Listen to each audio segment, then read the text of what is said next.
কিছুদিন আগে প্রতিযোগিতা কমিশন আমাদের কাজী ফার্মস, প্যারাগন, সিপি, নারিশ, আলাল ফুড এবং সুগুনা এই 6টি প্রতিষ্ঠানের বিরুদ্ধে মুরগির বিক্রয় মূল্য ও সরবরাহ যোগসাজশে নিয়ন্ত্রণ করার বিষয়ে মামলা করেন।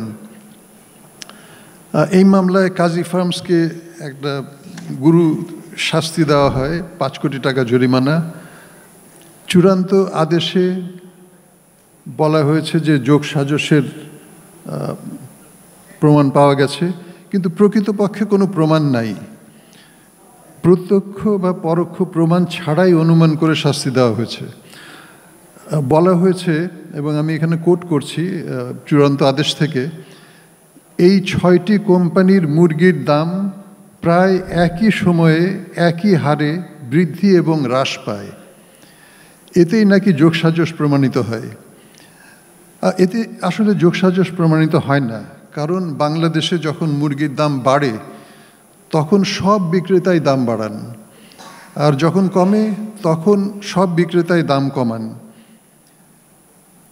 দেশে এই 6টির বিরুদ্ধে মামলা করা হয়েছে, এই 6টি ছাড়া অন্যান্য যে আরও প্রায় শখানেক বড় কোম্পানি আছে, তাদের সবার রেকর্ড যদি দেখা যেত তাহলে একই জিনিসই দেখা যেত, যে তারাও ওই সময়ে একই হারে একই সময়ে দাম বাড়ায় এবং আবার একই সময় দামও কমায়। এবং শুধু তাই না, দেশে প্রায় 1 লক্ষ ক্ষুদ্র খামারি উৎপাদক আছে, এবং তাদেরও যদি রেকর্ড দেখা যেত তাহলেও একই চিত্র দেখা যেত, যে যখন দাম বাড়লো তখন সবাই ওই প্যারালালভাবে দাম বাড়ান, এবং যখন দাম কমে তখন আবার তারাও দাম কমান।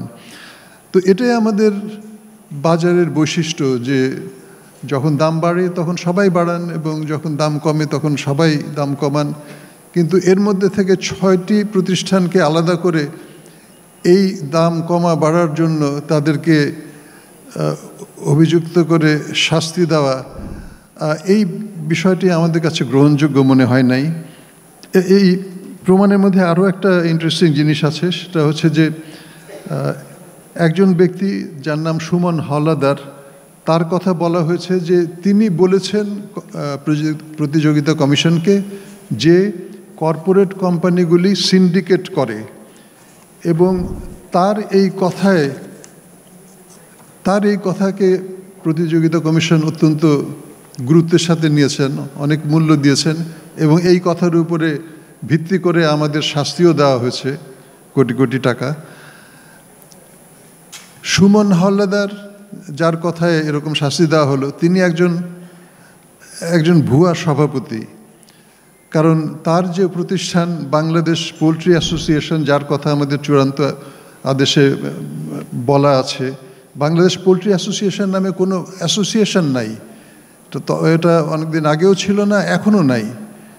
কিন্তু এই লোকের কথাতেই আমাদের শাস্তি হয়ে গেল। আমাদের ধারণা যে এই অভিযোগের কোনো প্রকৃত প্রমাণ না থাকায় কমিশন এই ধরনের ভুয়া বক্তব্যকে প্রমাণ হিসেবে গণ্য করতে বাধ্য হয়েছেন। যে 6টা কোম্পানিকে অভিযুক্ত করা হয়েছে এবং শাস্তি দেওয়া হয়েছে, তার মধ্যে থাইল্যান্ডের সিপি গ্রুপ আছে এবং ভারতের সুগুনা গ্রুপ। সুগুনা ভারতের সবচেয়ে বড় পোলট্রি কোম্পানি, এবং সিপি সমস্ত পৃথিবীর একটি শীর্ষস্থানীয় কৃষি ভিত্তিক প্রতিষ্ঠান, কর্পোরেট প্রতিষ্ঠান। এবং সিপি কোম্পানি 21টি দেশে 5 লক্ষ কর্মী নিয়ে কাজ করে। 2023 সালে তাদের রেভিনিউ আয় ছিল মোট $97 বিলিয়ন, প্রায় $100 বিলিয়ন মতো। এবং এই সিপি কোম্পানি সামান্য কয়েকটি টাকা অবৈধভাবে উপার্জন করতে বাংলাদেশে আসেন নাই। তা আমাদের মনে হচ্ছে যে এখানে কিছু ভুল বোঝাবুঝির ব্যাপার আছে, এগুলিকে ঠিক করা দরকার। আমরা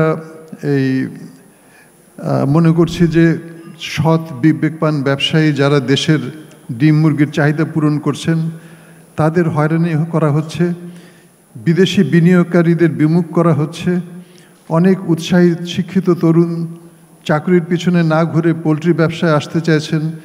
দেশের স্বার্থে তাদের সমর্থন দেওয়া প্রয়োজন। এক্ষেত্রে আমাদের মাননীয় উপদেষ্টা গুরুত্বপূর্ণ অবদান রাখবেন আমি এই আশা করি। জি, অনেক ধন্যবাদ।